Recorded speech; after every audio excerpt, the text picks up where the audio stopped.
गुंजन जी, स्वागत है आपका फिर से एमबीएस पॉडकास्ट में। बहुत बहुत धन्यवाद आपका मुझे यहाँ आमंत्रित करने के लिए एक बार फिर से। आपका इंतज़ार था मुझे कि कब हम जल्दी अगला पॉडकास्ट करेंगे, क्योंकि जो पिछले पॉडकास्ट थे काफ़ी इन्फॉर्मेटिव रहे। जी और जी मैं उम्मीद करता हूँ कि काफ़ी ज़्यादा जो हॉरर का तड़का है वो तो लगा ही, साथ के साथ लोगों को सीखने के लिए भी कुछ मिला। जी जी जी अब कुछ महीने हो चुके हैं और मैं जी। उम्मीद करता हूँ कि, हालांकि मैं ये चाहता हूँ कि ऐसे केसेस की संख्या में भारी गिरावट आए। हाँ जी, इन बिल्कुल आनी चाहिए। जनसंख्या बढ़ने के साथ साथ ये भी काम बढ़ता जाता है। तो आपके कुछ ऐसे केस स्टडीज जरूर होंगे जो आप यहाँ पर डिस्कस करना चाहेंगे, जो हॉरर हैं, पैरानॉर्मल हैं, और क्या उनका अल्टीमेटली ओरिजिन क्या था, कैसे शुरू हुए, कहाँ अपनी पीक तक गए, जहाँ पर जो विक्टिम था उनको भारी परेशानी का सामना करना पड़ा, या फिर जो भी उसको समस्या आई देन उसके बाद उसका सोल्यूशन क्या हुआ। तो मैं चाहता हूँ कि हम वहाँ से शुरू करते हैं। बिल्कुल ठीक है। अ, जैसे कि मैंने आपको बताया, मैं आपको केस स्टडी से पहले एक बात छोटी सी बता देता हूँ। आपने कहा कि इन केसों में बहुत बढ़ोतरी हो रही है और हम चाहते हैं हम्म। कि गिरावट आए। हम्म। तो बढ़ोतरी इसलिए नहीं हो रही कि लोग इसमें फंसे हुए हैं, बढ़ोतरी इसलिए भी हो रही है कि लोगों को इसमें फंसाया जा रहा है। ये भी सही है। ठीक है। या और खुद भी फंस रहे हैं, लोग परेशान हैं। साइकोलॉजिकली खुद भी फंस रहे नहीं, हैं। लोग परेशान हैं, वो समाधान के लिए भागते हैं इधर हम्म। उधर। और अगर उन्हें हम एक ऐसे ट्रीटमेंट पे ले जाते हैं जहां हम चाहते हैं कि केस खत्म ही ना हो, सही। चलता रहे। और वो तो प्राइम है ना, मतलब अगर कोई दुकानदार के पास ग्राहक जा रहा है तो वो क्यों क्यों चाहेगा कि उसके बाद दोबारा ना आए। देखो, जैसे वकील हैं, हर तरह का वकील होता है। सही। कुछ वकील होते हैं जो चाहते हैं भाई हमें क्लाइंट अच्छा मिला, हम इसका काम अच्छा करके सही। खत्म करते हैं। कुछ सोचते हैं कि केस ही खत्म ना हो, केस खत्म हुआ तो हमारा काम खत्म है। सही। तो आजकल वो केस ना खत्म होने वाले वकील हमारे वाले प्रोफेशन में ज्यादा है। ज़्यादा आ चुके हैं। और उसी का परिणाम ये आ रहा है कि बाढ़ लग गई है, हम्म। पैरानॉर्मल की बाढ़ लग गई है। मैं केस स्टडी आज आपको बताता हूँ कि क्या केस स्टडी है। एक मेरे एक बहुत मतलब टाइम से फॉलोअर है, फैमिली बहुत अच्छे से फॉलो करते थे। उनका बच्चा बहुत परेशान था, उसको साथ कुछ पैरानॉर्मल इशू था, वो सब रिजॉल्व हुआ। तो जब आदमी खुद किसी को एग्जाम मतलब फॉलो करता है और अपना रिजल्ट देखता है तो वो दूसरे को जरूर रिकमेंड करता है, ये मेरा एक्सपीरियंस बोलता है। तो उनकी एक रिलेटिव थी, उनकी सिस्टर इन लॉ थी। उन्होंने वो बहुत दिनों से परेशान है। अब उस सिस्टर इन लॉ की लाइफ में हुआ क्या कि बहुत एज तक उनकी शादी नहीं हुई। हम्म। प्रॉब्लम्स थी उनकी पर्सनल, जो भी प्रॉब्लम्स थी। शादी लेट हुई तो दिक्कत इतनी कि डिवोर्स हो गया। हम्म। डिवोर्स होने के बाद एज बहुत ज़्यादा हो गई, लेकिन पहली शादी से एक बेटी हो गई थी। हम्म। अब दूसरी शादी ना होके थे, बहुत ज़्यादा परेशान, बहुत समय। एज ऐसी हो गई थी अराउंड 40। और उस टाइम उन्हें एक रिश्ता आया, और वो भी बंदा क्या कहते हैं, वो भी डिवोर्स थे, सेपरेटेड थे, पता नहीं। हाँ, उनका रिश्ता आया। और वो एक पैर से थोड़े हैंडीकैप थे। तो उन्होंने उस रिश्ते को इसलिए एक्सेप्ट कर लिया कि भाई अब इतना बड़ा जीवन है, हम्म। बेटी मेरे साथ है, कैसे बिताऊंगी। सही। उन्होंने वो रिश्ता एक्सेप्ट कर लिया, एक्सेप्ट करके वो चले गए।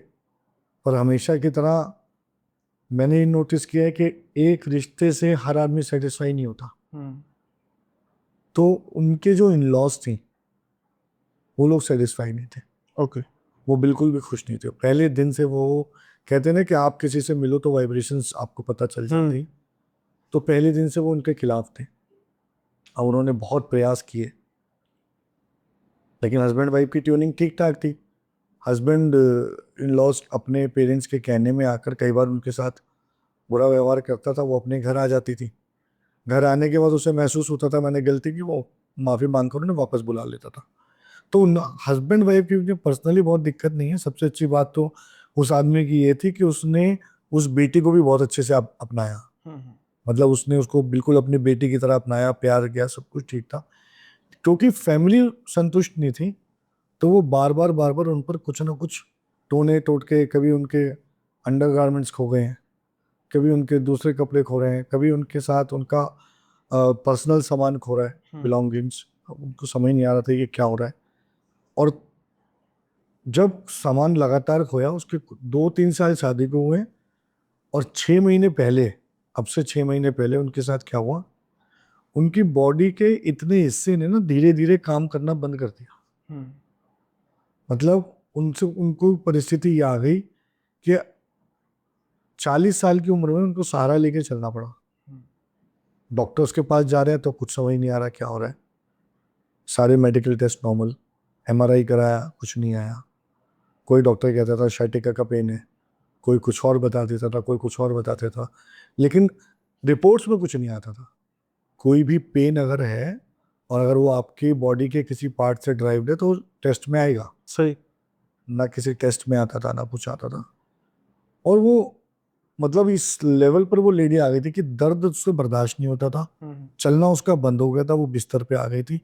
और अब उसकी ये परिस्थिति, उसके मन में ये आता था कि मैं सुसाइड करूं, क्योंकि अब जीवन आगे चल नहीं पा रहा और जवान बेटी सामने है। मतलब जवान तो नहीं, उसकी बेटी मेरे ख्याल से 8th-9th क्लास में, बेटी बड़ी बड़ी है। तो मतलब उसको समझ नहीं आ रहा था कि मेरा आगे का जीवन चलेगा कैसे। सुसाइडल थॉट्स और ये सब चीज़ें। और जब उसको लास्ट कुछ समझ नहीं आया ना, तो वो अपने किसी रिलेटिव जो मेरे को फॉलो करते थे उनसे उसने डिस्कस किया। तब उन्होंने कहा कि आप एक बार मिलो आकर। वो आए। जब मैं उनसे मिला और मैंने उनसे डिस्कस किया और मुझे चीज़ें समझ आई और अपनी कैलकुलेशन की मैंने, तो ये समझ आ गया इनके साथ आसन स्तंभन किया गया है। आसन स्तंभन। मैंने आपको लास्ट पॉडकास्ट में भी बात बताई थी, लोग वशीकरण वशीकरण बहुत करते हैं, पर मेरे पास ज़्यादा केसेस स्तंभन क्या है। स्तंभन। और ये आसन स्तंभन स्तंभन तो सुन लिया, आसन स्तंभन पहली बार सुना है। स्तंभन अलग अलग तरीके का होता है। बुद्धि स्तंभन होता है जिसमें बुद्धि को ठहराव कर, बस मतलब बांध दिया तो जाता है। स्तंभ कर दिया जाता है, तो बांध ध्यान कि जो दिमाग है वो ठीक से काम नहीं करता, शरीर चलता रहता है। आसन स्तंभन में शरीर काम करना बंद करता है, दिमाग चलता रहता है। सही। तो उसको आसन स्तंभन हुआ।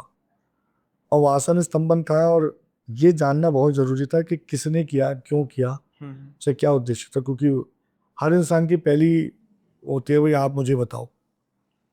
अच्छा, लोगों को ऐसा भी लगता है, मैं आज इस केस स्टडी के बीच में आपको बता दूं, क्योंकि कई कमेंट्स हम पढ़ते हैं और कई केस स्टडीज लोग आते हैं, वो पूछते हैं कि उसका नाम बता दो, नाम का पहला अक्षर बता दो।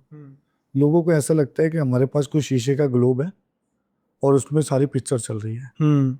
ऐसा बिल्कुल नहीं है। सुन लीजिए, हम भी एक कैलकुलेशन को फॉलो करते हैं। उस कैलकुलेशन में क्लाइंट के द्वारा दी गई जानकारी से हम ज्वाइन द डॉट्स करते हैं और फिर अपनी सिद्धियों के माध्यम से वाइब्रेशंस को तलाशते हैं। और एनर्जी सिस्टम के माध्यम से ये पता चल पाता है कि वो कौन सा आपका रिलेटिव है या जानकार है जिसने आप पर ये क्रिया की। ऑब्वियसली अनजान आदमी तो करेगा ही नहीं। सही। अनजान आदमी को आपसे क्या लेना देना।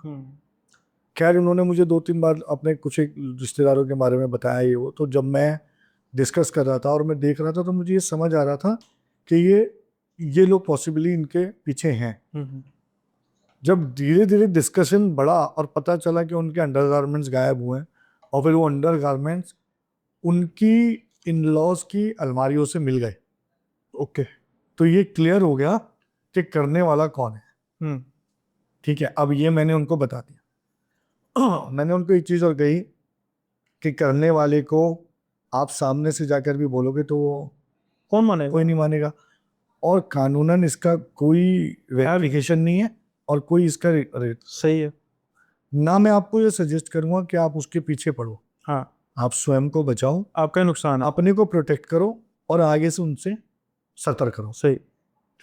तो खैर, उस केस स्टडी में उनकी कंडीशन ज़्यादा ख़राब थी, तो उसके लिए वही जो मेरा हमेशा का प्रोसेस है, हमने पहले उस क्रिया को निष्क्रिय करने की कोशिश की और उसके लिए हम गए ऋषिकेश। अच्छा, इस केस में क्या था, उनको ना कुछ चीज़ें ज़बरदस्ती उनके इन लॉज ने खिलाई। ठीक है, तो जब हमने ये चेक किया कि वो क्या चीज़ें उन्हें खिलाई गई, तो उनको शमशान की राख खिलाई गई, जिसे बाद में इन लॉज ने एक्सेप्ट किया इनडायरेक्टली किसी और रिलेटिव के थ्रू। ओके। वही हमने शमशान की राख इसे खिलाई थी और हमें ये कहा गया था कि धीरे धीरे बिस्तर पे आएगी, उसके बाद ये खत्म हो जाएगी। तो वो आसन स्तंभन को खत्म करने के लिए हम उनको लेकर गए और ऋषिकेश ले जाकर जो भी क्रिया का था, उस क्रिया को पहले निष्क्रिय किया और निष्क्रिय करके उसको उनको ठीक किया। और ईश्वर की कृपा से बहुत जल्दी तो मैं नहीं कहूँगा, क्योंकि वही अभी जो बात हम ऑफ कैमरा कर रहे थे कि हाँ। आज क्रिया करिए कल ठीक हो जाता है, ऐसा नहीं होता। एक बात मैं आपके चैनल के माध्यम से दर्शकों तक पहुंचा देता हूँ कि चमत्कार नहीं होता। जिसने डैमेज कर दी वो डैमेज हो चुकी। सही। हम पहले पिछली क्रिया को निष्क्रिय करेंगे ताकि और डैमेज ना हो, और अपने उपायों और सिद्धियों के माध्यम से ये प्रयास करेंगे कि पिछली डैमेज जितनी रिकवर हो सकती है हो जाए। आसान शब्दों में डैमेज कंट्रोल। Damage control. तो अगर अब देखो एक बात बताओ, ईश्वर ना करे किसी के हो कोई एक्सीडेंट हो गया बड़ा, पैर में रॉड डल गई, अब डॉक्टर ने जो ट्रीटमेंट हो सकता था कर दिया, सही। रॉड डल गई, तो वो रॉड डलने के बाद वो जो पैर है ना वो रिपेयर्ड है, नया नहीं है। सही, बिल्कुल ठीक है। मैं गलत तो नहीं कह रहा? और वो हमेशा वो मतलब ओरिजिनल तो हो ही नहीं सकता वो किसी का। कभी ओरिजिनल नहीं होगा, वो हमेशा डैमेज कंट्रोल रहेगी। ठीक है, साइंस इस हद तक आ गया कि बहुत हद तक रिकवरी हो जाती है, लेकिन मैंने बहुत केसेस में देखा है कि कुछ ना कुछ डिफरेंस महसूस होता वो है तो होगा भाई, नेचुरली बात है। है ना? तो हमारे साथ भी यही, हमारे केसेस में लोगों को लगता है आपने जो क्रिया करी है वो बिल्कुल नॉर्मल हो जाएगा, वो नहीं होता। ऐसा नहीं होता। सही। मैंने उनसे ये कहा कि मैं इतनी जरूर आपको विश्वास दिला सकता हूँ कि आप अपने पैरों पे चलेंगे फिरेंगे, आप बेहतर रहेंगे, धीरे धीरे आपका जो आसन स्तंभन का असर है वो खत्म हो जाएगा, आप बहुत बेहतर हो जाएंगे। तो ईश्वर की कृपा से वो काफी बेहतर है, चल फिर रहे हैं और कोई समस्या नहीं है। और ये जो प्रोसेस के दौरान वो जो अपने इन लॉ से फिर सेपरेट रहे हैं या फिर? देखिए वो एक्चुअली आसपास रहते हैं, हम्म। सेपरेट भी नहीं है और बहुत दूर भी नहीं है, एक मोहल्ले में घर कह सकते हैं। एक ही प्रेमिसेस में घर है, रहे। और फ्लोर अलग अलग है। फ्लोर अलग अलग है। फ्लोर अलग, रसोई अलग कह सकते हैं। रसोई भी अलग है। ओके। पर इतनी क्लोज जो है वो रिलेटिव में बचा कैसे जा सकता है? अब किसी भी तरीके से हो सकता है कि वो डायरेक्टली ना पहुंचाएं, कुछ ऐसी खाने वाली चीज़ इनडायरेक्टली पहुंचा सकते हैं, बच्चों के हाथों से पहुंचा सकते हैं या फिर अपने बच्चे बेटे के हाथों से भी पहुंचा सकते हैं। मेरा क्वेश्चन भी यही है। मैं अभी मुझे इस क्वेश्चन का अच्छे से आंसर नहीं मिला, कभी भी नहीं मिला, और मैं उम्मीद करता हूँ कि आज मिल जाएगा कि इतनी इनसिक्योरिटी में कैसे बच सकते हैं। मतलब जैसे आपने कहा, इसमें भी मेरा एक क्वेश्चन है वैसे, कि जो रिलेटिव्स हैं, एक तो हम कई लोगों को देखते हैं वो कहते हैं कि रिलेटिव है, नाम तो नहीं लेना। इसके अब दो धाराएं बन जाती हैं। एक धारा तो ये है कि ठीक है कि फूट नहीं, मतलब अब रिलेटिव का नाम बता दिया तो सीधा लड़ाई हो जाए, वो भी चलो कोई नहीं चाहता। दूसरा ये है कि पता ही नहीं है तो बस एक कह दिया कि या तो रिलेटिव ही होगा या तो कोई जानने वाले होगा, इन दोनों से अलावा कौन हो सकता है ना। ये चीज जो है आपके हिसाब से, जैसे अभी नहीं थोड़ा सा आपने बताया इसको कि आपकी एनर्जीज काम करती हैं, उससे आपको कुछ नाम पता लगता है, लेकिन चलो वो तो किसी ने कर दिया, अब हमें क्या पता कि कौन सा रिलेटिव हो सकता है। हमारी नज़र में हमसे सबसे ज़्यादा प्यार करने वाला जो आदमी है, हो सकता है वही हमारा दुश्मन हो। पंजाबी में कहावत है कि जो माँ से भी ज़्यादा प्यार करे, यानी पंजाबी में एक बोल है, माँ तो ज़्यादा प्यार करने वाली फफे कुटनी, है ना। तो कहना है कि जो माँ से भी ज़्यादा आपसे प्यार जताए ना, तो वही आपकी सबसे बड़ी दुश्मन है, क्योंकि माँ से ज़्यादा कोई प्यार जता नहीं सकता। जता नहीं सकते। तो चलो थोड़ा सा ये भी समझ आ सकता है कि कोई एक्स्ट्रा ऑर्डिनरी चीजें कर रहा है ऐसे, लेकिन इतनी इनसिक्योर, मैं आप एग्जांपल को किसी रिलेटिव के घर जा रहा हूँ, मुझे उसका आता पता ही नहीं है, मैं सोच रहा हूँ कि भाई मेरे साथ बड़ा अच्छा है, मैं वहाँ पर चाय पी रहा हूँ या मीठा मतलब मोटा मोटी चीज खा रहा हूँ, अब मेरे पे हो गया, उसके बाद जब हो गया फिर तो काम ही तमाम हो गया ना। इतनी इनसिक्योरिटी में हमारे भारत जैसे देश में, जहाँ पर जो तरक्की याफ्ता है, अच्छी तरक्की कर रहा है, लोग इन मिथ से बढ़कर जा रहे हैं, क्योंकि मैं इसको मिथ इसलिए कहूंगा कि जहां पर 99% झूठ हो, 1% सच हो, तो फिर हमें एक रास्ता लेना पड़ता है। लेकिन हम उस 1% सच को भी दरकिनार तो कर नहीं सकते कि नहीं होता, है ना। 1% तो है, चाहे 1% है। इतनी इनसिक्योरिटी में जहां पर कोई अच्छा भला इंसान काम कर रहा है और उसको ये महसूस होने लग पड़े कि मेरे रिश्तेदार ने कर दिया या मुझ पर किसी ने कुछ कर दिया, अब मैं अपनी ज़िंदगी में अपने आप को हारा मान लूंगा, मेरा तो कुछ हो नहीं सकता।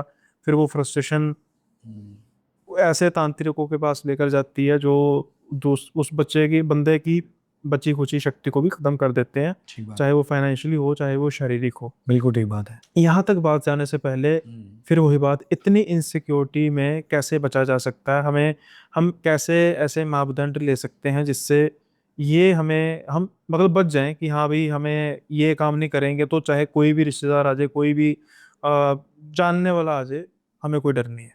कोई कोई ऐसा, मैं हालांकि वो वर्ड यूज करना नहीं चाहता रेमेडी, क्योंकि वो रेमेडी क्या होता है, बड़ी छोटी सी यानी कि हम जल्दी जल्दी करने वाले हैं। मैं उस रेमेडी को स्पिरिचुअली लेना चाहता हूँ, किसी टोटके के रूप में नहीं कि क्या ऐसा नाम जप करें। चलो परमात्मा का नाम है, किसी भी तरीके से लिया जा सकता है, लेकिन जो अच्छे तरीके से इंजेक्शन आपको हॉस्पिटल में लगेगा, घर पे नहीं लगा सकते आप। ठीक बात है। तो वो हॉस्पिटल ऐसा कैसा कौन सा हॉस्पिटल है जहाँ पर हमें जाना चाहिए? देखिए, आपने बहुत अच्छी बात कही है, और मैं आपकी बातों को एक एक करके जवाब देता हूँ। सही।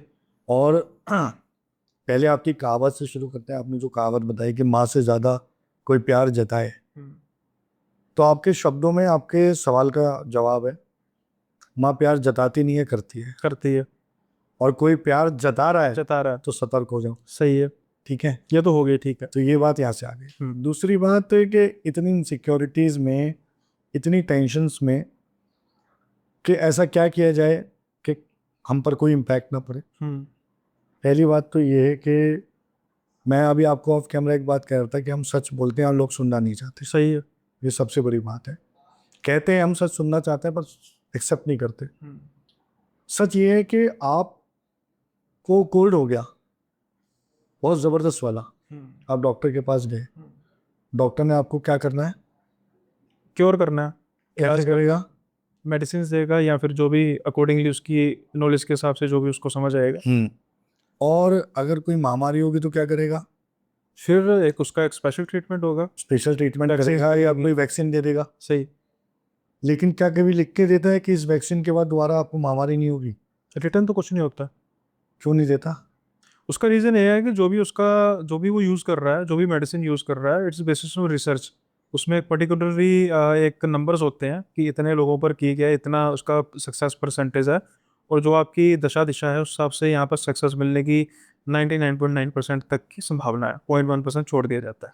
आपने मेरे सवाल का जवाब दे दिया। वो बिल्कुल ठीक बात है। सच्चाई यही है, सही। लेकिन ये सच सुनना नहीं चाहते लोग। कोई नहीं सुनना चाहता। मैं एक सच्चाई आप लोगों को बता देता हूँ कि अगर आप पर किसी तरह की कोई भी पैरानॉर्मल एनर्जी हुई है या नेगेटिव क्रिया हुई है, तो ये ज़रूरी नहीं है कि वो दोबारा ना हो। सही है, बिल्कुल। आप एक ऐसी दुनिया, एक ऐसे वातावरण में रह रहे हैं जहाँ पर सब कुछ है। आपने कहा भी 1% मानो, चलो 1% ही मान ले, पर मैं हमेशा कहता हूँ हर वो शब्द जिसका निर्माण हुआ उसका अस्तित्व है। सही। और अस्तित्व है तो उसकी प्रेजेंस जरूर मौजूद है, और मौजूद है तो वो आपको प्रभावित भी कर सकती है। सही है। तो अगर आज आप पर कोई क्रिया हुई है तो कल भी हो सकती है, परसों भी हो सकती है, दोबारा भी हो सकती है, क्योंकि आप मानव शरीर लेकर पैदा हुए। बिल्कुल। इसमें हर तरह की परेशानी आ सकती है। कोई अगर आपको ये कहता है ना कि मैं आपको एक पूजा बता रहा हूँ इसके बाद आपको कभी कुछ नहीं होगा, मैं ये बता रहा हूँ वो वही झूठ है जो कोई डॉक्टर आपको वैक्सीन दे के कहता है बीमारी दोबारा नहीं होगी, क्योंकि कभी डॉक्टर ये कहता नहीं है, ऐसा हो भी नहीं सकता। आपने मेरे सवाल का जवाब दिया कि रिसर्च सर्टेन लोगों पे है कि भाई इसका असर आता है, और उस मैं आपको और स्पेसिफाई कर देता हूँ, वो रिसर्च ये कहती है कि होने के चांसेस कम है। हाँ, वही कह रहा हूँ ना कि परसेंटेज के साथ परसेंटेज कम है पर हो भी सकती है। हो भी सकती अब आ जाते हैं किसी ऐसे समाधान पर कि क्या उसके होने के चांसेस कम हो जाए। है। या उससे पहले ही हमें एटलीस्ट पता हो कि किन चीज़ों को फॉलो करें, जिससे कोई हल्का फुल्का टूना टोटका करे, बड़ा तो नहीं, हल्का फुल्का, वो बस रास्ते में ही मतलब खत्म हो जाए। मैं आपको एक ऐसी सिंपल सी, मैं उसे रेमेडी भी बोलूंगा, मैं उसे समाधान भी बोलूंगा, मैं उसे उपाय भी बोलूंगा, मैं उसे टोना टोटका नहीं बोलूंगा जो मैं बताने वाला हूं। सही। जो चीज़ मैं आपको बताने वाला हूँ वो इतनी साधारण है, मुझे लगता है साधारण से साधारण व्यक्ति भी उसको इकोनॉमिकली अफोर्ड कर सकता है। ठीक है, अगर आपको लगता है कि आपके आसपास कोई ऐसा व्यक्ति है जिससे आपको सही वाइब्रेशंस नहीं आ रही, देखो इंसान को ईश्वर ने सेंस दिया है, वो तुरंत पहचान जाता है कि सामने वाले व्यक्ति के अंदर कौन सी नेगेटिविटी है और क्या उसकी नेगेटिविटी का असर है, क्या वो वाइब्रेशन उसको उससे मिल रही हैं। तो जब आपको समझ आ जाए कि कोई आपके प्रति अच्छी भावनाएं नहीं रख रहा, किसी का आपके प्रति दुष्प्रभाव है या किसी के मन में आपके प्रति द्वेष है और आप उसे महसूस कर रहे हो, तो उससे थोड़ा सा सतर्क रहें। जैसे कि अभी हमने कहा कि भाई उसके हाथ का, आप मीठे की बात करें तो कोशिश करें अवॉइड करें, उसके हाथ का घर का बना हुआ मीठा अवॉइड करें। और किसी भी तरह की ऐसी क्रिया में शामिल ना हो जो आपको पॉजिटिव ना लग रही हो, आपको सात्विक ना लग रही हो। और उपाय क्या है जिसको मैं बात करूं, एक रुद्राक्ष जो आपको लगता है, आप किसी अच्छे एस्ट्रोलॉजर से ये पूछ सकते हैं कि आपके लिए आपकी राशि के हिसाब से सबसे बेस्ट रुद्राक्ष कौन सा है। और यदि आपको नहीं समझ आ रहा, कोई मेंटोर भी अवेलेबल नहीं है, तो एक 7 मुखी रुद्राक्ष आप लेकर पहन ले, आसानी से अवेलेबल होता है। बिल्कुल। नेपाली सर्टिफाइड रुद्राक्ष 7 मुखी, आप साधारण सा रुद्राक्ष है, एक लाल धागे में आप डाल लीजिए। साधारण में उसको इसलिए कह रहा हूं कि वो इजीली अवेलेबल है। वैसे तो वो इतना इम्पैक्टफुल है कि बड़े बड़े कवच आप पहन लो तो उससे ज्यादा इम्पैक्टफुल है। और रुद्राक्ष इतना जरूर मेक श्योर करेगा कि यदि आप पर कोई विपत्ति हुई है तो पहले या तो वो कवच यानी वो रुद्राक्ष टूट कर गिर जाएगा, ओके। या तो रुद्राक्ष ही टूट जाएगा या वो धागे से निकल के बाहर गिर जाएगा। और अगर ऐसा होता है तो आप समझ जाइए कि किसी ने आप पे क्रिया करने की कोशिश की, आप बच गए, रुद्राक्ष ने बचा लिया। फिर उस रुद्राक्ष को धारण कर लीजिए अगर सही है तो, अभिमंत्रित कराकर रुद्र गायत्री से, जिसने रुद्र गायत्री सिद्ध किया हुआ है केवल वो ही उसे अभिमंत्रित कर सकता है। तो रुद्र गायत्री से उसे अभिमंत्रित कराइए और फिर से पहन लीजिए। और अच्छे कर्म साथ के साथ, ऐसा नहीं, कर्म सर्वोपरि है कि सारे बुरे कर्म करने के बाद आप सोचो कि ये कर लेंगे तो ठीक हो जाएगा। असंभव। देखो एक चीज और बता देता हूँ मैं, फिर आपकी बात को और बड़ा कर देता हूँ। मैं 7 मुखी रुद्राक्ष की बात कर रहा हूँ। 7 मुखी रुद्राक्ष की जो लॉर्ड है वो माता लक्ष्मी है और रूलिंग प्लैनेट है शनि, और शनि है कर्म फलदायक। तो आप अगर सोचें कि मैंने रुद्राक्ष डाल लिया है 7 मुखी, अब बुरे कर्म करूं, तो आपको इतनी जल्दी वो बुरे कर्म का फल मिलने वाला है ना इस बार, तो कि आप मतलब भुगतेंगे। तो बेहतर ये है कि अच्छे कर्म करो, अच्छी दिशा में अपने आप को ले जाओ। और मैंने आपके लास्ट एपिसोड में भी ये बात कही थी, मुझे आज याद आ रही है, मैं आप फिर कहता हूँ, जब कुछ पास नहीं है तो समर्पण ही समाधान है। सही। ईश्वर के चरणों में अपने आप को समर्पित कर दो, समर्पण ही समाधान है।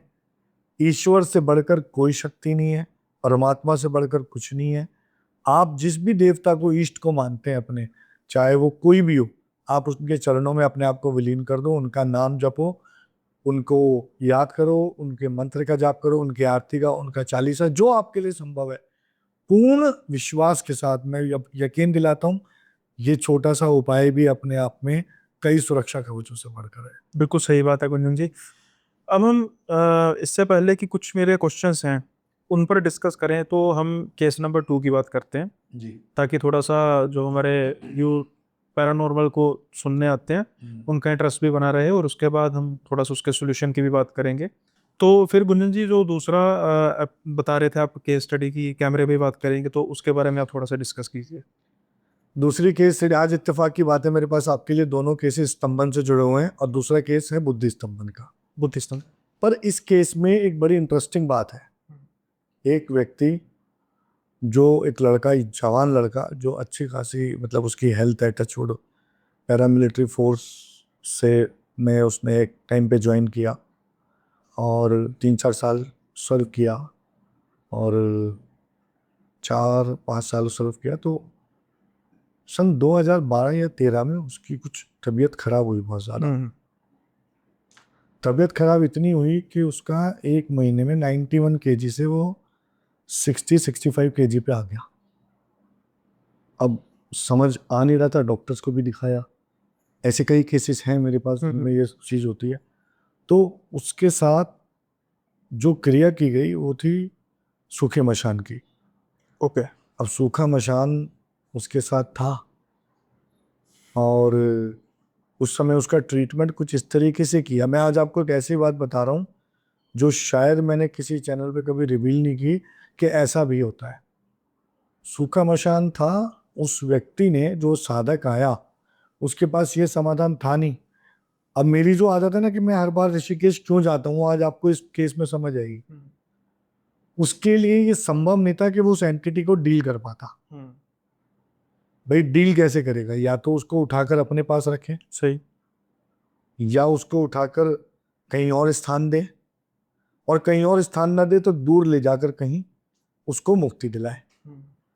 अब उसके लिए तीनों में से कोई चीज संभव नहीं थी।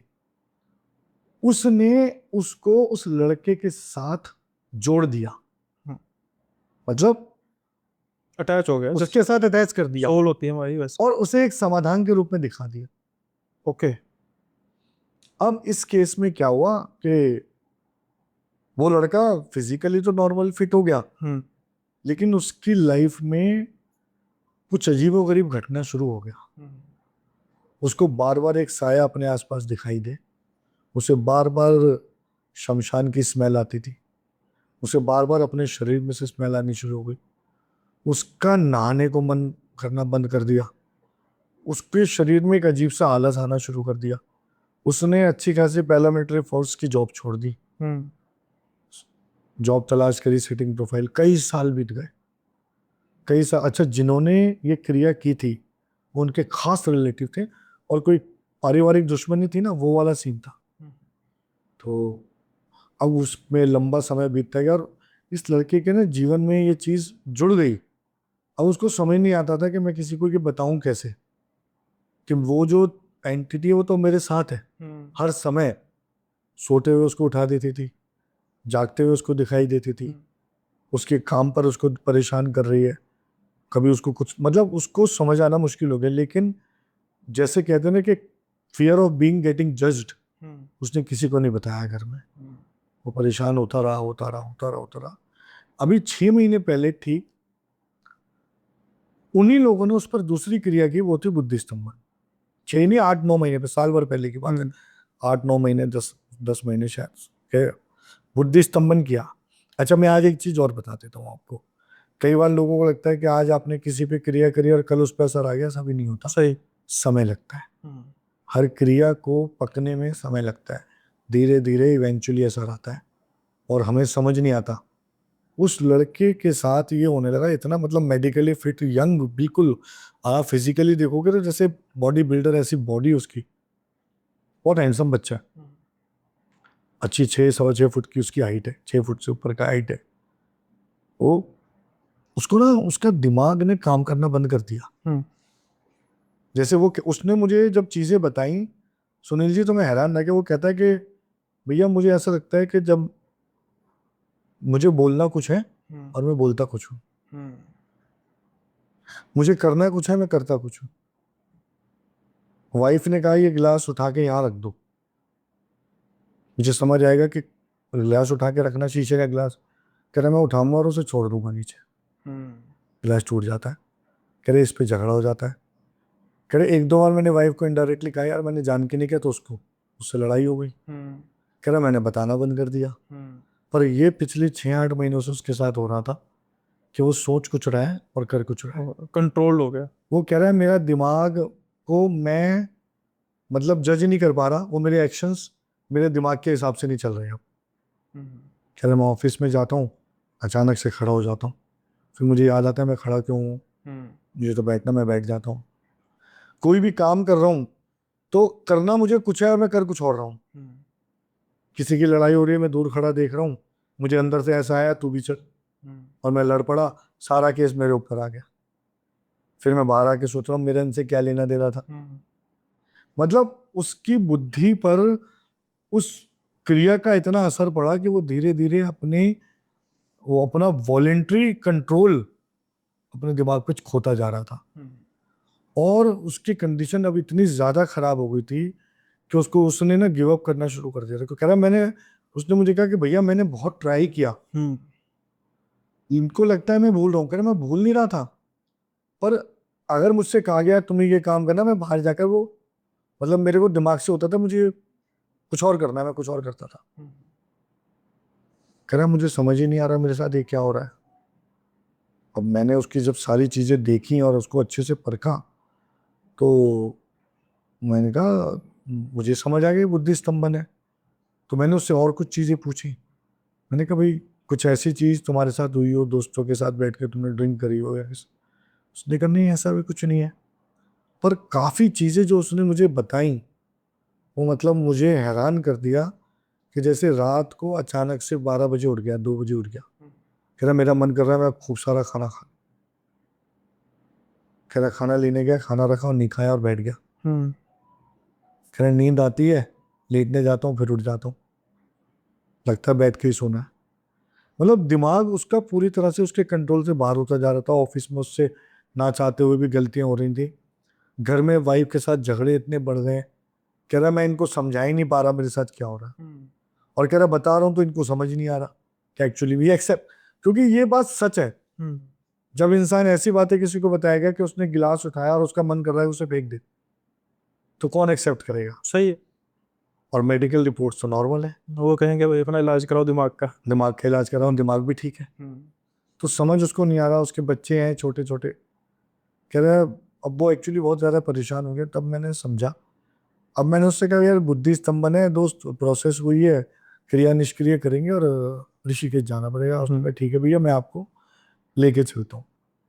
अभी पीछे हमें मंडे को जाना था, और मंडे को ये पता लगा कि ऑरेंज अलर्ट है वहाँ पर। 3 4 5 दिन से लगातार ऋषिकेश में बारिश हो रही थी। तो मैंने उसको बोला यार एक दिन रुक जाओ, अभी रिस्क हो जाएगा, 2 दिन बाद चलेंगे। तो हम फिर वेडनेसडे को गए। जब मैं वहाँ जाकर पूजा में बैठा तो मुझे लगा यार क्रिया अपनी जगह, एक एंटिटी और है इसके साथ है।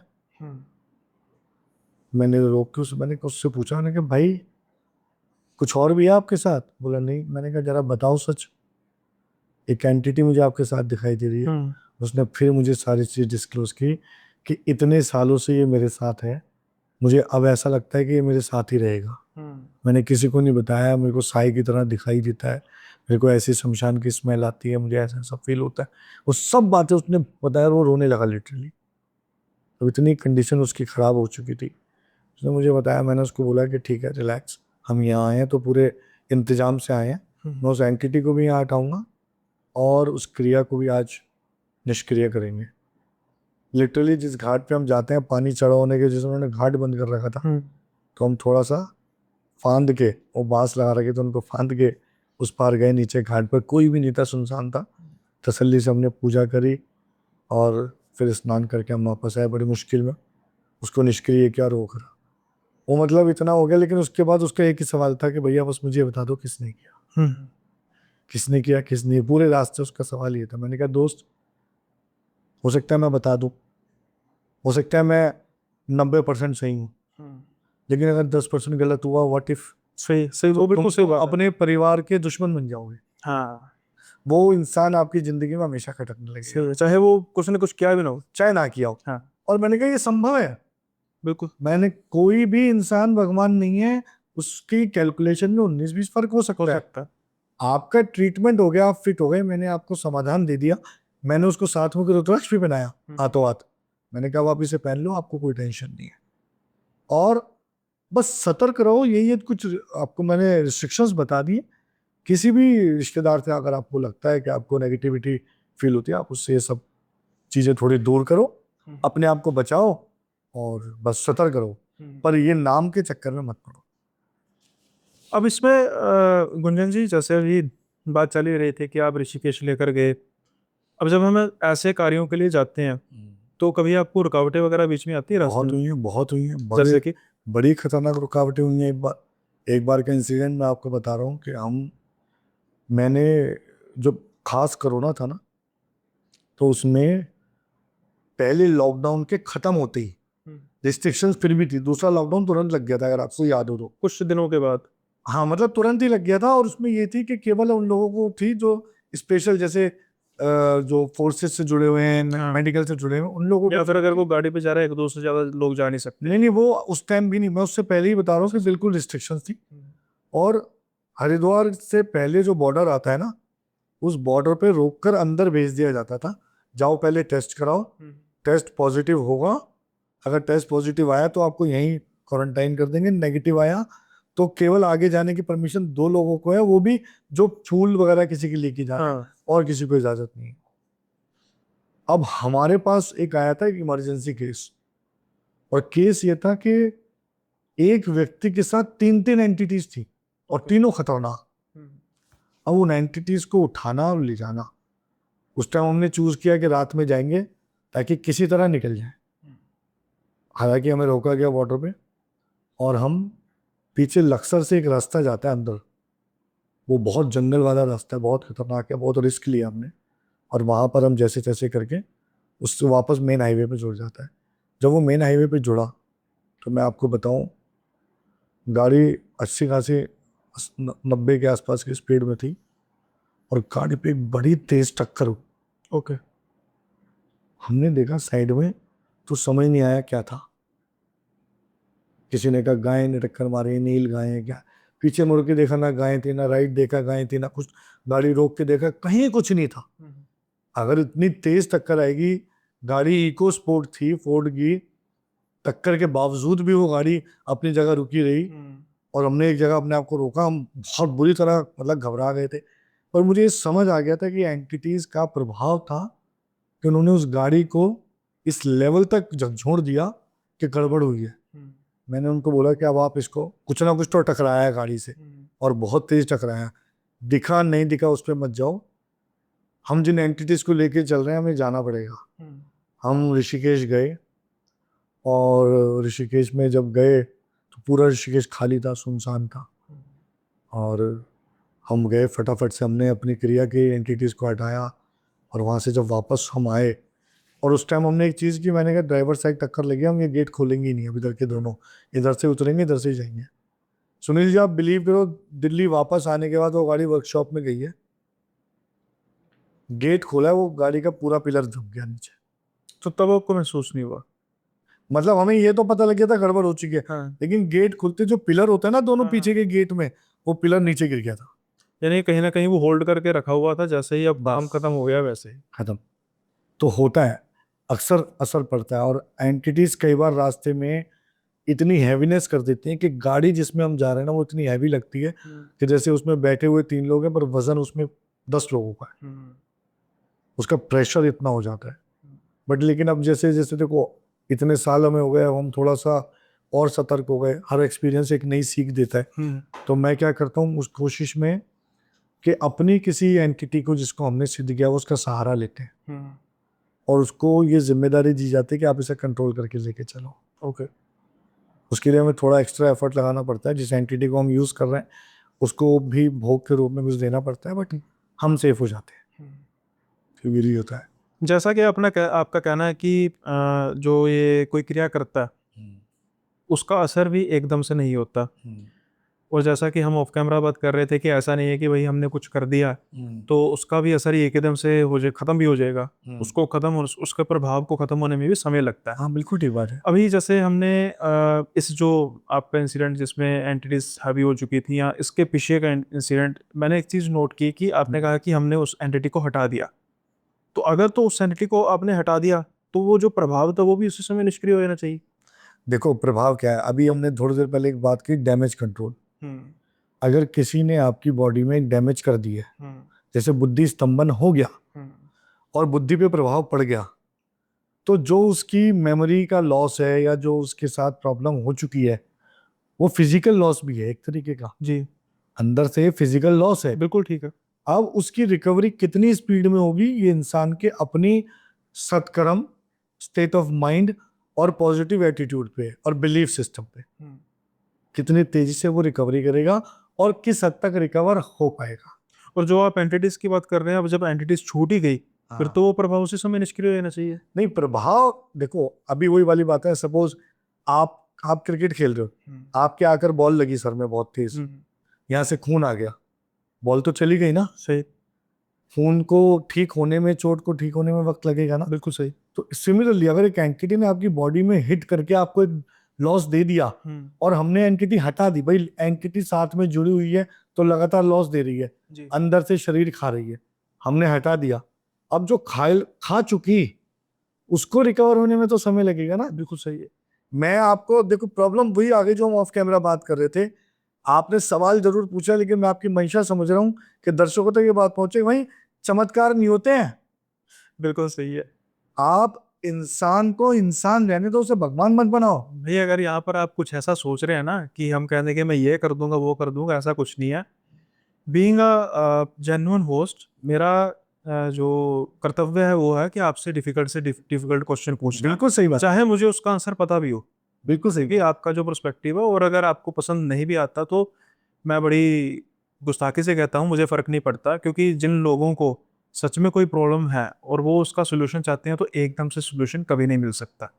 तो यही कारण है कि टफ क्वेश्चंस पूछने का, ताकि उसके जो जवाब हैं वो भी अच्छे तरीके से निकले, ना कि बस कोई भी हो कर देंगे, ऐसा कर देंगे, इतने दिन में हो जाएगा। कुछ नहीं होता भाई, हर एक चीज़ की एक प्रक्रिया होती है, उस प्रक्रिया से निकल के ही काम होता है। जी गुंजन जी। सुनील जी, आपकी बात का एक बड़ा अच्छा एग्जाम्पल देता हूँ। आज आपके पास आने से पहले ना एक एस्ट्रोलॉजिकल मीटिंग थी। ओके। एक क्लाइंट आया, उसके बच्चों की हमने काल सर्प योग की पूजा कराई है। पूजा अपना प्रोसेस है, पूजा कर दी। और मैं हर व्यक्ति को बोलता हूँ कि आज पूजा हुई है, अब eventually with in the period of another 4 5 6 months आप विजिबल चेंजेस देखेंगे। और क्या चेंजेस देखेंगे? पहले आप एफर्ट लगा रहे थे और रिजल्ट नहीं आ रहा था, जी, अब आप एफर्ट लगाएंगे तो रिजल्ट आना शुरू हो जाएगा। बिल्कुल सही है। ठीक है, 4 से 5 6 महीने में वो आए मेरे पास। मैंने उनसे पूछा, कह रहे जी वो कुछ रिजल्ट आप बताओ। अब मैं उनको उसी टाइम एक बात के लिए टोका। वो जो पूजा करी थी ना, उससे पहले लड़की की माँ मेरे पास आई अपनी बेटी को लेके और बेटे को लेके, और उसने मुझे कहा कि भाई ये इस लड़की की शादी के बारे में हम चर्चा चल रहा है और हम चाहते हैं शादी हो जाए जल्दी, है वो बोला। ठीक है। उसके बाद 4 दिन बाद वो पूजा से पहले फिर आई और मुझे उसने कहा कि मैं अकेले इसलिए आई हूँ कि बेटी मेरी इंटर कास्ट शादी करना चाहती है और मैं चाहती हूँ पूजा से ऐसा कुछ हो जाए कि वो इंटर कास्ट ना करे। आप लोगों के सवाल देखो, वो पूजाओं से क्या उम्मीद करे। अच्छा, मैंने उसको एक बात कहा, मैंने कहा अगर उसके लिए वो सही है तो पूजा का रिजल्ट ये आएगा कि उसकी उसी से शादी हो जाएगी, ये बात याद रख लेना। सही। और अगर वो उसके लिए सही नहीं है तो रिजल्ट ये आएगा कि उसका अपने आप उस पे से मन हट जाएगा। हाँ, आपको जबरदस्ती करने की जरूरत नहीं पड़ेगी। बिल्कुल ठीक है। और मैं आपको ये बता रहा हूँ, वो एक एजुकेटेड लड़की है, उसको अपना पार्टनर चुनने का पूरा अधिकार है, उसकी विजडम उसे अलाउ करती है और उसका विवेक उसे अलाउ करता है। जी, आप मेरे पास इस तरह के सवालों के लिए मत आइए। बिल्कुल। पूजा कर ली। आज वो जब आए तो उन्होंने कहा जी वो रिजल्ट आप, मैंने कहा रिजल्ट क्या रिजल्ट? इतने लोग आते हैं पूजा पाठ, मुझे नहीं याद। जी वो बेटी की शादी के लिए आपने कहा था कोई रिश्ता विश्ता। मैंने कहा कितना टाइम हुआ पूजा हुआ? कह रहे अभी महीना भी नहीं हुआ। मैंने कहा फिर कैसे रिजल्ट आएगा? मैंने तो कहा था 4 5 6 महीने में रिजल्ट आएगा। फिर मुझे एकदम से क्लिक हुआ। मैंने कहा अच्छा ये बिटिया आई है ना साथ में, तो अपनी मर्जी से शादी करने वाली थी। कह रही नहीं, अब ये कहती है कि मुझे आपकी मर्जी से करनी है। मैंने कहा रिजल्ट तो आ गया। सही, इससे बड़ा क्या रिजल्ट चाहिए? तो वो सकपका गई, क्योंकि वो बात उन्होंने मुझसे अकेले में की थी। पर लेकिन आप सवाल मुझे अकेले में आके पूछ रहे हो और जवाब उसके सामने, और जवाब उसके सामने पूछ तो रहे हो। फिर आपको थोड़ा पता है तो मैंने फिर उसके सामने ये बात एक बोल खोल दी। डिस्क्लोज। मैंने कहा आप चाहते थे तो यही थे ना पूजा के माध्यम से। तो वो लड़की ने उसकी तरफ देखा, अपनी मदर की तरफ। मैंने कहा बेटा बात वो नहीं है, आप उनको वो मत करो। मैंने इनको ये बात ऐसे ऐसे बोली थी और मैं आपको भी ये बोल रहा हूँ कि पूजा का फल ही यही है कि जो आपके लिए सबसे सही हो वो सबसे बेस्ट हो। सही बात है। वो आपको मिले। सही। और मैं अभी भी यकीन दिलाता हूँ कि आपको वही मिलेगा। आपके पास ठीक है, आपने थोड़ी रिस्ट्रिक्शंस रखी हुई हैं, इसलिए थोड़ा समय लग सकता है, क्योंकि आपके एक तो रिस्ट्रिक्शंस यही है कि हमारी ही कम्युनिटी में मिले। तो 100% में से तो आप 10% रह गए। सही। अब 10% में से आपने 4 शर्तें और रखी हैं। इतना फाइनेंशियली सक्षम हो, इतना मेंटली स्टेबल हो, इतना वो मैच्योर हो। तो अब आप 2% पे हो। बिल्कुल। तो 2% की तलाश में जितना समय लगेगा वो तो लगेगा। सही बात है। आपने कहा, मैंने कहा आपकी कुंडली बता रही है आप डोमिनेटिंग हो। उसने कहा जी मैं हूँ। मैंने कहा आपकी कुंडली बता रही है कि आप कॉम्प्रोमाइज करने को तैयार नहीं हो। बोली वो भी ठीक है।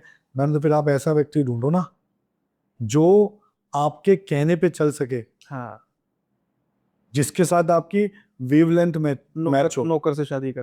नौकर हो या जो भी हो, मतलब मैं तो ये नहीं कहूँगा, मैं तो ये कहूँगा अपने से कम मैच्योर आदमी ढूंढो। हाँ, सही है। अपने से ज्यादा मैच्योर ढूंढोगे तो बड़ा मुश्किल है। अपने से ज्यादा। और ऊपर से इंडियन बीइंग ए मैन ही मेरे को कहते हुए शर्म नहीं आती बात कि हिंदुस्तानी मैन झूठी ईगो में जीवन भर जीता है। सही है। उसकी ईगो को तो आप तोड़ ही नहीं वो पाओगे। ताउमर खुल के जीता ही नहीं है। आप उसकी ईगो को तोड़ ही नहीं पाओगे, वो तो आपके कहने में चलेगा ही नहीं। बिल्कुल। तो अच्छा है अगर कोई ऐसा मिल जाए जो कम मैच्योर हो, सही। आपसे कम कमाता हो, फिर वो आपके हिसाब से चल देगा। सही बात है, बिल्कुल सही बात है। उन्होंने अगला सवाल क्या पूछा, जिस बात से मैंने ये बात शुरू की थी, आज अभी आपने बात की, उन्होंने अगला सवाल पूछा कि कल मेरे बेटे का सीए का रिजल्ट आना है, आप बताओ क्या आएगा। मैंने कहा आज पूछा है दोबारा मत पूछना, हाँ, ये सवाल ही नहीं बनता एस्ट्रोलॉजर से पूछने का। जो उसने 23 दिन पहले आकर हाँ, मैंने कहा उसने जैसी मेहनत की होगी वैसा रिजल्ट, वैसा फल मिलेगा, सही बात है। कर्म से रिजल्ट है। आज मैं फिर आपको बोल रहा हूं, मैंने उनको बोला astrology is a bunch of possibilities, जिनको पॉसिबल हम अपने कर्मों से करते हैं। लेकिन इसमें एक बात निकलती है जो डायरेक्टली एग्जाम्स पर भी हम लागू कर सकते हैं। अब जैसे हमने कहा कि जैसा कर्म किया है वैसा फल मिलेगा, बहुत ऐसे बच्चे हैं कि जो लिखकर जब जब स्टडी करते हैं, बड़े पढ़ाकू, बड़े अच्छे इंटेलिजेंट होते हैं, लेकिन कई लोग बच्चों की ये शिकायत होती है कि जब हमारे सामने पेपर आया तो हम वो लिख नहीं पाए जो हमने किया था याद, जो हमारे दिमाग में था। तो मोरलेस ये बुद्धि संतम्पन का भी कुछ क्रिया इसमें हो सकती नहीं नहीं नहीं, ये ग्रह दशाओं का रोल है। है, ग्रह दिशाओं का। देखो फिर वही वाली बात, मैं एक चीज कहता हूँ हर व्यक्ति से, चाहे मैं हूं या दुनिया में कोई भी मेंटोर हो, वो आपके जीवन की अगर सपोर्ट नहीं है ना तो बेकार है, और अगर वो आपका डर बन रहा है तो और बुरी बात है। सही है। हर चीज को नेगेटिविटी से ना जोड़ा जाए, क्योंकि ये मनोरंजन की चीजें नहीं है, ये रोजमर्रा में खाने वाले रसगुल्ले नहीं है जो आपको रोज हो रही हैं। ये एक बहुत नॉर्मल सी चीज है। अभी मैंने कहा कि काल सर्प योग है या पितृदोष है, वो लाइफ में एक स्नेक एंड लेडर का गेम बनाता है। आप 99 पे ले जाएगा, 0 पे लाएगा, 99 पे ले जाएगा, 0 पे लाएगा। उसकी वजह से आप एफर्ट लगाते हो और पूरा एफर्ट लगाने के बावजूद भी 100% एफर्ट का रिजल्ट आपका सिर्फ 40% या 50% आ रहा है, तो आप ग्रह दशा के शिकार हो। अब आप इसकी जब समाधान कर लेते हो तो वो 100% एफर्ट का रिजल्ट 80-90% पे आ जाता है। सही। बस, लेकिन रिजल्ट किसका आ रहा है? कर्म का। कर्म का रहा। तो घर बैठे हुए ना पहले पास हुए थे ना आज पास हुए। अब गुंजन जी ये बात कह देते कि हो सकता है, तो कई क्वेरीज आ जानी थी, कमर्शियल अच्छा हो जाना था, लेकिन जो सच है वही बताया उन्होंने। सत्य बहुत बड़ी चीज है। आई वॉज एक्सपेक्टिंग, मैं फ्रैंकली स्पीकिंग मैं ये एक्सपेक्ट कर रहा था कि आप ये कहोगे कि हाँ ये हो सकता है, बट मैं चौंका जब आपने कहा कि नहीं, और जो जो सच है बिल्कुल ठीक है। बिल्कुल ठीक बात है। मुझे जब हम बात करते हैं कि जो एंटिटीज क्या बात करते हैं, लेकिन ये मसान। सॉरी मैं आपकी बात काट रहा हूँ, मैं अपनी पिछली स्टेटमेंट को एक तर्क भी देता हूँ, लॉजिक। बच्चे ने सारे साल मेहनत की, उसकी तैयारी पूरी है, अब वो गया एग्जाम देने, तो ग्रह दशा कैसे असर डालती है?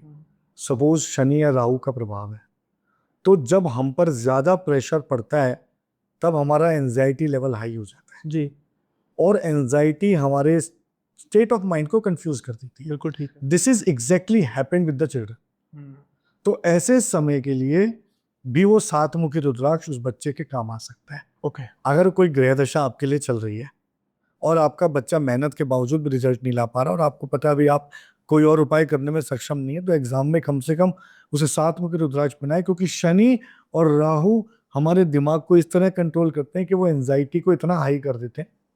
तो होता तो यही है ना, जब बच्चा एग्जाम में बैठा है तो उसको आता सब कुछ है, लेकिन उसका डर उसे कंफ्यूजन में डाल देता है, और कंफ्यूजन की वजह से उसे पता है कि मेरा जवाब सही है, वो फिर भी नहीं लिख रहा है। जी बिल्कुल। तो ये एक तर्क है इसके पीछे, ये एक लॉजिकल बात है, ये लॉजिकलेस बात नहीं है।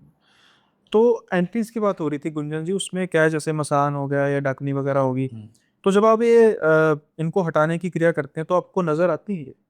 देखिए ये एक सच्चाई मैं आज आपको बताता हूँ कि एक बार मुझे किसी ने पूछा कि ये जो एंटिटीज होती हैं क्या आपसे ऐसे बात करती हैं जैसे हम बात करते हैं? मैंने कहा ऐसा कर ही नहीं सकती, ऐसा संभव ही नहीं है, और मैंने एक तर्क दे दिया फिर।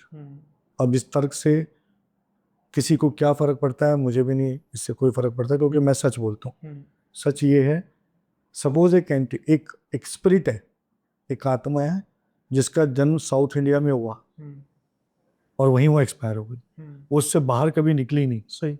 उसे हिंदी आती नहीं है और हम इंग्लिश में भूतों से बातें करते नहीं है, तो फिर उसका मेरा तो कम्युनिकेशन ही नहीं हो सकता। बिल्कुल। तो अब मैं आपकी बात को तर्क संगत तरीके से जवाब देता हूँ कि जो एंटिटीज होती हैं इनकी कुछ पहचान होती है, उस पहचान से हम उन्हें पहचानते हैं। पहचान कैसी? कि इनके द्वारा किए गए वाइब्रेशंस, इनके द्वारा की गई क्रियाएं, इनके द्वारा आने वाले सिम्टम्स। जैसे मैंने कहा बुद्धि स्तंभन है, या चलो मैं आपको बात बताता हूँ, एंटिटी की बात हो रही है तो सूखा मशान है। सूखा मशान क्या करेगा? सूखा मशान सबसे पहले आपके बॉडी का वेट लूज कर दिया, ओके। तो ये उसका सिम्टम है, सिग्नेचर स्टेप है। एक एंटिटी है बुलकिया, जो देवता के रूप में ही पूजती है। ओके। पूरा यूपी उसे देवता के रूप में पूजता है, और है वो मसान भी और एक देवता भी है और एंटिटी भी है। उसको 52 रूपी देवता बोलते हैं। ओके। वो दिखाई कैसे देता है? अगर वो आपको, जब आप पर उसका प्रभाव होगा, तो वो आपको सपनों में या विजन्स में किसी को नग्न अवस्था में के रूप में आप देखोगे। ओके। चाहे वो छोटा बच्चा है, चाहे वो कोई बड़ा है। तो ये उसका एक सिग्नेचर स्टेप है। तो ऐसे ऐसे एंटिटीज को पहचाना जाता है। ये एक अलग बात है कि कभी कभी छवि रूप में या छाया के रूप में या परछाई के रूप में हम उनको महसूस कर पाते हैं, उनके ऑरा को महसूस कर पाते हैं, और उसके हिसाब से हम कैलकुलेशन करते हैं और उसी के हिसाब से हम इलाज करते हैं। लेकिन जैसे एक डॉक्टर, जिसे ये समझ आ भी जाए कि इन्फेक्शन कौन सा है, और ये पूरी तरह श्योर ना हो कि वही वाला इन्फेक्शन है, उसके बावजूद भी वो मेडिसिन उस हिसाब से देता है कि इन्फेक्शन कोई और भी हो तो इलाज हो, दवाई असर करे। तो हमारा भी ट्रीटमेंट ये है, मेरा भी प्रोसेस यही रहता है कि अगर मुझे पता भी लग गया कि एंटिटी ये है, अगर 1% उस एंटिटी में कुछ और भी फेर बदल है, जो कि कम चांस होता है, क्योंकि मेरी एक आदत रही है, मैंने आपको लास्ट एपिसोड में भी कहा था कि मैं रिजल्ट से पहले डायग्नोज पे फोकस करता हूँ। वो मेरा नेचर है, मैं जल्दबाजी में हूँ ही नहीं। अगर आज आप मेरे पास आए और बोलो कल चलो ट्रीटमेंट कर दो, मैं करूंगा ही नहीं। मुझे समय चाहिए अपने डायग्नोज का, और वो डायग्नोज का पर्पस ये होता है कि मैं डिटेल में उसे समझ लूँ कि कौन सी एंटिटी है, कितना प्रभाव डाल चुकी है और इसे हटाना है। नहीं भी अगर नहीं पहचान पाए 1%, तो हम जो ट्रीटमेंट करते हैं उसमें ये ट्रीटमेंट होता है कि अगर ये इतना समझ आ जाता है कि ये स्पिरिट है या एंटिटी है, एंटिटी है तो ये इलाज है, स्पिरिट है तो ये इलाज है, कोई दैवीय शक्ति है तो ये इलाज है। दैवीय शक्ति है तो सिंपल समाधान है, समर्पण ही समाधान है। हाँ, हाथ जोड़ लो कि बस आप उन्हें हाथ जोड़ो, उन्हें प्रार्थना करो, और उनको कोई भोग ऐसा दो जिस पर वो मान जाए, और मानकर उसको छोड़कर आपके साथ चल दें, और उनको एक स्थान पर ले जाकर विदा कर दो। दूर ले जाने का कारण तब भी यही है कि जब तक आप किसी को किसी से डिटैच नहीं करोगे, तब तक वो पूरी तरीके से उससे हटता नहीं है। सही। डिटैच करना बहुत इंपॉर्टेंट है। बिल्कुल बिल्कुल। अब ना गुंजन जी, वैसे तो मैं इस बात पर ना कुछ ज़्यादा विश्वास करता नहीं हूँ, क्योंकि जो धर्म है वो एक इंसानी सभ्यता का हिस्सा है। अलग अलग धर्म है, अलग अलग धारणाएं हैं, कोई गलत ठीक की बात नहीं है, सब सब ठीक है। लेकिन जैसे ही इंसान इस शरीर को त्यागता है, फिर तो वो किसी धर्म का नहीं रहता। अब जैसे आपने कितने केस स्टडीज किए होंगे, कईयों का आपने इलाज किया होगा। जैसे आम तौर पर हम कहते हैं जिन्न आ गया, तो जिन्न का जो प्रेम्बल है वो आमतौर पर मुस्लिम के साथ जुड़ जाता है कि ये मुस्लिम एक उसका हिस्सा है। तो क्या सच में ऐसा होता है, या कोई आपको क्या ऐसा हुआ है कि कोई जिन्न वगैरह के साथ कोई एनकाउंटर हुआ है, या फिर कुछ ऐसी चीज होती भी है कि जिन्न स्पेसिफिक है, फलाना स्पेसिफिक है, कुछ इस तरीके से? आपने बड़ी अच्छी बात पूछे सुनील जी, ये तो मैं जरूर कहूँगा, आपके सवाल बड़े मजेदार होते हैं धन्यवाद। और अच्छे सवाल होते हैं, और आम आदमी की जिंदगी से जुड़े हुए सवाल हैं। आपकी बात मैं पूरी कर देता हूँ। सबसे पहली बात तो, ना इंसान किसी धर्म में जन्म लेता, ना किसी धर्म में मरता, बिल्कुल ठीक है। ना मरने के बाद धर्म में जाता। सही। और एक बात बता देता हूँ, जिसे हम धर्म मान रहे हैं वो धर्म है ही नहीं। धर्म की परिभाषा हमें गलत पढ़ाई गई है शुरू से। जिनकी आप बात कर रहे हो वो संप्रदाय और समुदाय हैं। मैं आपको और क्लियर कर रहा हूँ ना, चाहे वो मुस्लिम हो, हिंदू हो, सिख हो, बौद्ध हो, ईसाई हो, ये सब धर्म नहीं है, ये संप्रदाय। संप्रदाय। इतिहास का सबसे बड़ा धर्म युद्ध किसे कहते हैं? महाभारत। तो क्या वो हिंदू मुसलमान के बीच में हुई थी? भाइयों के बीच में हुआ था। तो उसे धर्म युद्ध क्यों कहते हैं? क्योंकि गलत और सही के बीच में था। तो धर्म क्या है? Ethics is the religion. सत्य ही धर्म है। वही एथिक्स इज द रिलीजन। धर्म सत्य है और सत्य ही धर्म है। तो पहले तो ये समझ लो कि धर्म का अलग, धर्म की जो परिभाषा हमें पढ़ाई गई है वो अलग है। अब आ जाते हैं रिलीजन, यानी संप्रदाय, समुदाय, जो भी है। Religion is a support to life, solution उसमें भी नहीं है, सोल्यूशन कर्मों में। अब आते हैं, कोई भी स्पिरिट, जब ये बात ही क्लियर हो गई कि ना उसने किसी धर्म में जन्म लिया जी, तो मरने के बाद भी वो किसी धर्म की नहीं है। ये सब एंटिटीज हैं, इनकी अपनी एक लाइफ है, एक अपना जीवन है, एक अपना प्रोसेस है। उसमें कुछ एंटिटीज ऐसी हैं जिन्होंने इंसानी रूप में जन्म लिया और बाद में एंटिटी बन गई। कुछ केवल इंसानी रूप से जन्म लेके स्पिरिट बनकर मुक्त हो गई, और कुछ एंटिटी के रूप में ही अवतरित हुई। जैसे जिन को कहते हैं कि आग से जन्म हुआ है। हाँ, तो जिन और या उस जिन्नात जिन्नात जो जिन्नात के राजा है, जिन्नात, तो ये एंटिटीज ही हैं। अब इनका कोई धर्म नहीं है, लेकिन ये होता है किसी पर्टिकुलर समुदाय में उनका इस्तेमाल ज्यादा हो रहा है, तो इसलिए फिर वो जैसे कहते हैं ना कुरान की आयतें यूज कर रहे हैं, तो लोगों ने उनका बांट दिया। हाँ, देखो, ना गाय हिंदू थी ना बकरा मुसलमान था, बिल्कुल सही, ये हमने बांटा है बिल्कुल। ना। हमने रंग बांट दिए, हमने जानवर। तो जावेद जाफरी कहता है ना कि सबसे कंफ्यूज तो तरबूज है, हाँ। बाहर से मुसलमान अंदर से हिंदू है। कितनी बढ़िया बात बोली है आपने। तो मैं कहीं सुनी थी बात कि धरती बांटी अंबर बांटा, बांट दिया भगवान को, कुछ तो छोड़ो, कुछ तो छोड़ो, मत बांटो इंसान को। सही बात है, बिल्कुल सही। खैर, इसकी जरूरत हमें नहीं है। और बशीर बद्र का एक शेर है कि बंद कर दो नफरतों को 7 संदूकों में, कि आज इंसान को मोहब्बत की जरूरत है बहुत। खैर, एंटिटी का कोई धर्म नहीं होता, कोई रिलीजन नहीं होता, ना वो धर्म में पैदा होती है, ना किसी धर्म में मरती है, ना मरने के बाद जाती है। वो एक एंटिटी है, उसका अपना एक लाइफ है, एक जीवन है और एक तरीका है। हाँ, हर संप्रदाय में उनसे डील करने का तरीका है। तो कभी आपको कोई ऐसा मुस्लिम फैमिली के साथ हुआ है कि कोई मुस्लिम फैमिली ने आपके साथ कांटेक्ट किया और बहुत सारी। तो फिर उन पर जो एंटिटीज होती हैं वो आप उनको कैसे डील देखो, करते हैं? उनके केस में कभी कभी ऐसा होता है कि बहुत सारे सोल्यूशन जो हम अपने हिंदू विचारधारा के हैं, जो हमारे शास्त्रों के हैं, उनमें कई समाधान हम उनको नहीं करवा पाते। जी, वही वाले। लेकिन ये कि मैंने 25 सालों में रिसर्च किया और पढ़ा, मैंने कुरान को भी पढ़ लिया है, तो ईश्वर की कृपा से मुझे ये समझ आ गया कि उनको उनके द्वारा की जाने वाले कुछ सत्कर्म बताने तो सत्कर्म ही है ना। देखो, रिजल्ट तो सत्कर्म से आता है। अगर मैं उनको बोलता हूँ कि आप जाकर किसी बिजार सांड या गाय को पालक खिला दो, तो ये काम तो वो भी कर सकते हैं। जी कबूतरों को हरे मूंग की दाल डाल दो, तो ये तो वो भी कर सकते हैं। जी, मैं उनको बोलता हूँ कि किसी अच्छी मजार पे जाकर, किसी पीर पैगंबर की मजार पे जाकर भूखों को खाना खिला दो, तो ये तो वो भी कर सकते हैं। बिल्कुल, तो ये तो सत्कर्म है। ये सत्कर्म। सत्कर्म कोई भी करेगा उसका फल मिलेगा। जी, कभी कभी कुछ चीजें होती है, जैसे हम अपने उसमें बताते हैं कि भाई आप ईश्वर का नाम लो, आप जैसे अभी हमने बताया कि समर्पण ही समाधान है। तो अगर एक व्यक्ति हिंदू विचारधारा का है, तो मैं उसको बोलता हूँ आप ओम नमः शिवाय का जाप कर लो। फिर एक मुस्लिम विचारधारा का है, तो मैं उसे कुछ आयतें पढ़ने के लिए बोल देता हूँ, या मैं उसको बोल देता हूँ आप इस दिन जाकर यहाँ पर ये चलाओ, क्या कहते हैं, आप भूखों को खाना खिलाओ, या कुछ ऐसा सत्कर्म मैं उनको बता देता हूँ जो वो कर सकते हैं।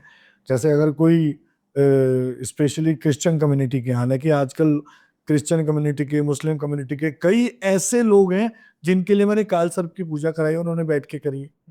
क्योंकि जब वो मेरे साथ बैठे और मैंने उन्हें तार्किक जवाब दिया, तो उन्हें समझ आ गई कि आप मेरे पास आए हो कुंडली दिखाने। कुंडली निकली हमारे एक शास्त्र से, और उस शास्त्र ने कुंडली निकाली, कुंडली से समस्या निकली, समस्या से समाधान निकला। मैंने कई क्रिश्चियंस को बिठा कर काल सर्पियों की पूजा कराई, आप बिलीव करो ना करो। नहीं, उसमें जब इंसान के हाथ में कुछ रहता नहीं है तो फिर वो अपने सर्वाइवल ढूंढता है, और सर्वाइवल उसको कहीं से भी मिले। ऐसा नहीं है कि हम ये कहने की कोशिश कर रहे हैं कि भाई जो हमारा वे ऑफ लेने की धर्म जिसे कहते हैं वही सबसे ऊपर है, इसलिए क्रिश्चियन भी आ रहे हैं, मुस्लिम भी आ रहे हैं, कई हिंदू भी मुस्लिम की जगह जाते हैं, क्रिश्चियन के पास जाते हैं। ये सब चलता रहता है। हर एक को जहाँ पर थोड़ी सी शांति मिलती है वो वहाँ पर जाता है। गुरुद्वारों में भी लोग जाते हैं। मैं आपको एक छोटा सा एग्जांपल देता हूँ। अजमेर शरीफ पे जाने वाले तीर्थ यात्रियों में मुसलमानों से ज्यादा हिंदू हैं। जितनी दरगाहें देख लो सबसे ज्यादा हिंदू हैं। नहीं, देखो, मैंने मोस्ट फेमस बात करी अजमेर शरीफ। जी, वहां पर जाने वाले जो यात्री हैं, मैं आम लोगों की बात नहीं कर, जो यात्री है वो, जो स्पेशल जाते हैं, जो स्पेशली अजमेर शरीफ जा रहे हैं, वो हिंदू है। हम्म, तो और उसको वहां जाकर कुछ ना कुछ फल मिलता है ना। बिल्कुल सही। तो नेकी का फल है, जी, इंटेंशन का फल है, बिलीफ सिस्टम का फल है। बिल्कुल तो बिलीफ सिस्टम जिस पर आ जाए वहीं से रिजल्ट है। सही है। पाथर पूजा थारी मिले तो मैं पूजू पहाड़, और वहां से ये चाकी भली जो पीस खाए संसार, कबीर जी ने कह दिया। बिल्कुल, हिंदुओं को लगा कि यार ये तो ना हमारे ऊपर कह दिया, हाँ, तो उन्होंने ये भी कह दिया कि कंकर पत्थर बीन के मस्जिद दियो बनाए, और ताचड़ मुल्ला बांध दे, क्या बहरा हुआ खुदा है। जी, कबीर जी दोनों में से किसी भी संप्रदाय के विरुद्ध नहीं थे। उनका वो- कहना सिर्फ ये था कि इंटेंशन से रिजल्ट है, बिलीफ सिस्टम से रिजल्ट है, बिल्कुल बिल्कुल। तो वो कोई भी हो। तो आज मैं भी वही बात, और मैं इस विचारधारा में खुद भी बिलीव करता हूँ कि आपका बिलीफ सिस्टम, आपको मुझ पर विश्वास हुआ, मेरे द्वारा बताए हुए कर्मों पे विश्वास हुआ और आपने उन कर्मों को विश्वास से किया तो रिजल्ट विश्वास से आया। जी। बस, और किसी चीज से बिल्कुल। रिजल्ट नहीं है। अब आपने कबीर जी की बात की है तो पॉडकास्ट जो है अंत की तरफ बढ़ रहा है, तो छोटा सा कबीर जी का ना एक वो है किस्सा है, जी जी जी तो उसी से खत्म करते हैं और अगले पॉडकास्ट की जो तैयारी है उसका भी बताते जाएंगे जी कि जी। हमने क्या बात करनी है। तो एक बार ना कबीर जी के घर कोई आए उनसे मिलने, तो वो उनसे पहली दफा मिल रहे थे, तो शायद आपने सुना होगा, जी जी है ना? तो फिर भी जिन्होंने नहीं सुना, तो उन्होंने कभी देखा नहीं था कबीर जी को। तो उनकी पत्नी थी कबीर जी की, तो पूछते हैं जी कहाँ पे है, वो कहते हैं जी वो तो किसी की मृत्यु हो गई है तो संस्कार में गए हैं, तो आप भी चले जाइए वहाँ उनसे मिल लीजिए। तो वो पूछते हैं कि मैंने तो उनको कभी देखा नहीं है, तो मैं उनको कैसे पहचानूंगा? तो उन्होंने कहा कि जब आप वहाँ शमशान में जाएंगे ना, तो जब संस्कार हो रहा होगा तो सबके ऊपर ना मौत का वैराग होगा कि जीवन कुछ नहीं है, सबके ऊपर एक जोत जल रही होगी कि कुछ नहीं है जीवन, वो जोत होगी। कहते जैसे ही शमशान से बाहर निकलेंगे ना, वो लोग सब फिर भूल जाएंगे, फिर अपने काम में दिमागों में चीजें आएंगी, लेकिन जिस पर फिर भी जल रही होगी वो कबीर होगा। तो ये कबीर जी की बिल्कुल सत्य बात है, ये सत्य उनकी बात। महानता थी। अब हम आज का जो पॉडकास्ट है इसको फिलहाल के तौर पर यहीं पर विराम लगाते हैं, जी क्योंकि समय भी एक चीज होती है जी जी, जिसका बिल्कुल ठीक हमेशा है। सत्कार करना चाहिए। बिल्कुल करना चाहिए। लेकिन एक कहावत है गुंजन जी, कि चमत्कार को ही नमस्कार है। और हमारी जो ऑफ कैमरा बात हुई थी जिसमें हमने इस चीज़ को लेकर डिस्कस किया था कि चमत्कार किसका माना जाए, हालांकि तो सिर्फ एक का ही माना जाता है क्योंकि वही समर्था रखते हैं चमत्कार करने के, लेकिन आज काफ़ी मार्केट में ऐसे बाबा आ गए हैं जो सेल्फ प्रोक्लेम्ड गॉड है। है ना? सेल्फ प्रोक्लेम्ड गॉड है। बहुत अच्छी बात कही आपने। तो डिस्कस करेंगे वो भी, लेकिन साथ के साथ ही जैसा हमारे हॉरर के व्यूअर्स चाहते हैं कि कोई किस्सा तो आप उसको भी करें, कुछ केसेस को भी डिस्कस करेंगे, जैसे आज बड़े अच्छे केसेस हमने डिस्कस किए। साथ के साथ ही जो गुंजन जी है, आपने उनकी बातों के तरीके से मुझे पूरा विश्वास है कि आपको ट्रस्ट आया होगा कि अगर आपकी कोई परेशानी है अच्छे तरीके से परखिए जांचिए, आपको लगता है कि गुंजन जी आपकी परेशानी को हल करने में मदद कर सकते हैं, ना कि हल कर सकते हैं। बहुत क्योंकि अच्छी बात कही आपने। क्योंकि आप अगर खुद की मदद नहीं करेंगे तो परमात्मा भी आपकी मदद कर नहीं सकता, करेगा नहीं करेगा, यानी कि वो करेगा नहीं, कर तो सब कुछ सकते हैं, जिन्होंने सब चीज का निर्माण किया वो क्या नहीं कर सकते, लेकिन आपको अपनी मदद खुद करनी पड़ेगी। इसलिए अगर आपको ये भी लगता है कि कहीं ना कहीं कुछ हेल्प हो पाएगी गुंजन जी की बातों से, तो गुंजन जी की जो कॉन्टैक्ट डिटेल्स हैं वो आपको डिस्क्रिप्शन में भी मिल जाएंगी। आप इजी टू रीच हैं, ऐसा नहीं है कि आप उनको मैसेज ड्रॉप करेंगे और कई कई दिन कई कई महीने कोई आंसर ही नहीं आएगा। प्रायोरिटी के बेस पर आंसर आएगा, और अगर आप साथ में लिख देंगे कि सुनील का चैनल देखकर हमने देखा था, तो मतलब ऐसा नहीं है कि मेरे वजह से और जल्दी कर देंगे, थोड़ा सा चलो उनको भी रहेगा कि हाँ भाई ऐसी बात हुई है, तो वो थोड़ा सा और जल्दी हो जाएगा। तो अगर आपको लगता है कि आपकी कुछ, जरूरी नहीं कि आपको पैरानॉर्मल या फिर कुछ इस तरीके का है, कुछ ऐसी लाइफ में दिक्कतें चल रही हैं जिसका आपको लगता है कि एस्ट्रोलॉजी से कोई हो सकता है, कुछ संबंध हो सकता है, तो आप गुंजन जी को कांटेक्ट कर सकते हैं। और जो मेरे लॉयल व्यूअर्स हैं जो मुझे रेगुलर देखते हैं, मैं उनको एक बस पर्सनली बात कहूँगा कि दिमाग अपना यूज़ कीजिए, लेकिन मैं पर्सनली रिकमेंड करता हूँ गुंजन जी को। इसी का कारण है कि आप मेरे चैनल पर कभी भी कुछ ऐसे किरदार नहीं देखते जो आपको कई चैनलों पर मिल जाते हैं और ये कहते हैं कि बस कर देंगे जी, एक बार आप बात तो करो। तो आपने कई बार कहीं देखा भी होगा आज के पॉडकास्ट में जहां पर गुंजन जी ने साफ मना कर दिया कि ये चीज़ इस चीज़ की वजह से नहीं होती, जो कि एक काफ़ी अच्छी चीज़ है। खैर, आज का जो पॉडकास्ट है इसी को यहीं पे समाप्त करते हैं। अब हम तो इसी समय शूट कर लेंगे दूसरा, लेकिन कुछ समय बाद इनका फिर से पॉडकास्ट आएगा जहाँ पर कुछ ऐसे पैरानॉर्मल हॉरर इंसिडेंट को डिस्कस करेंगे। साथ के साथ ही कुछ मेरे क्वेश्चंस थे, जैसे मैंने कहा कि चमत्कार को नमस्कार, उसका ओरिजिन क्या है और क्या क्या हो सकता है, वो भी डिस्कस करेंगे। तो अब वक्त हो चला है आपसे विदा लेने का, लेकिन उससे पहले चैनल को सब्सक्राइब करना मत भूलिएगा। हो सके तो लाइक भी कर दीजिएगा, शेयर कर दीजिएगा, कमेंट में फीडबैक जरूर दीजिएगा। जल्दी मिलेंगे अगले पॉडकास्ट में नए गेस्ट के साथ, तब तक के लिए बाय बाय, अपना ख्याल रखिएगा।